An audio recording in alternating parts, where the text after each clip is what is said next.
నమస్కారం. ఈరోజు మంగళవారం అనగానే మన వారందరూ కూడాను ఆంజనేయ స్వామి గుడికి వెళ్ళి స్వామి ప్రదక్షిణాలు చేసి ఆకు పూజలు చేసి స్వామికి సింధూరం సమర్పించి హాయిగా ఆనందంగా వస్తున్నారు. చాలామంది కూడా ఆంజనేయ స్వామి అంటే ఎత్ర ఎత్ర రఘునాథ కీర్తనం తత్ర తత్ర కృతమస్తకాంజలిం బాష్పవారి పరిపూర్ణలోచనం మారుతిన్నమత రాక్షసాంతకం అంటూ ఆయనకు నమస్కరించి వస్తున్నారు.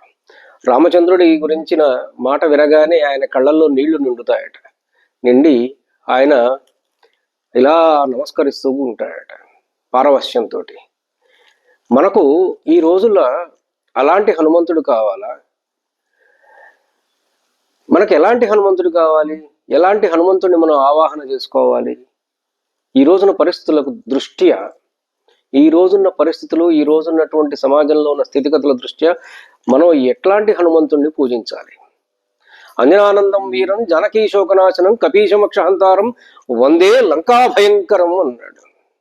వందే లంకా భయంకరం, లంకకు భయంకరుడైనటువంటి హనుమంతుడు, రాక్షసుల పాలిటి భయంకరుడైనటువంటి హనుమంతుడు, రాక్షసుల పీచమణిచినటువంటి హనుమంతుడు.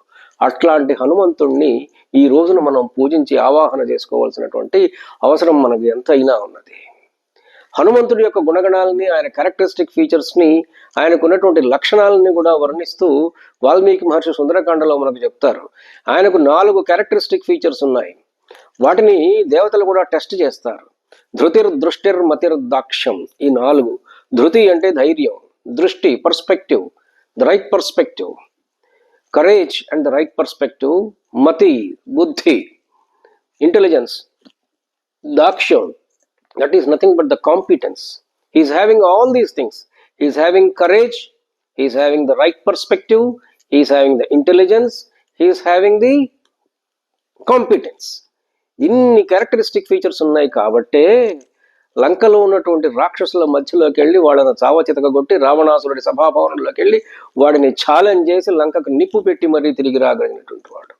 అలాంటి హనుమంతుడిని మనం ఆవాహన చేసుకోవాలి. అలాంటి హనుమంతుడు ఈరోజు మనందరికీ కూడా మనకు ధైర్యాన్ని, శక్తిని ఇవ్వాలి.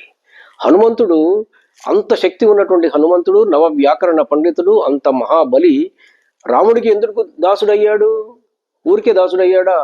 రాముడిలో ఏ విధమైన గొప్పతనం లేకుండా దాసుడయ్యాడా? తనకంటే గొప్పవాడైతేనే కదా తాను దాసుడయ్యేది. అదే విషయం చెప్తాడు హనుమంతుడు. జయత్యతి బలో రామో లక్ష్మణశ్చ మహాబల రాజా జయతి సుగ్రీవో రాఘవేణాభిపాలిత దాసోహం కోసలేంద్రస్య రామస్య అక్లిష్ట కర్మణ అంటాడు. రామస్య అక్లిష్ట కర్మణ. రాముడు ఎవరు అంటే ఏ పనినైనా కానీ చాలా సులువుగా చేయగలిగినటువంటి వాడు. ఆయన చేసే పని ఇంతేనా అనిపిస్తుంటుంది మనకు చూసేవాడికి, కానీ అది చాలా కష్టం. వాలి ఎట్లాంటి వాడో తెలుసును కదా.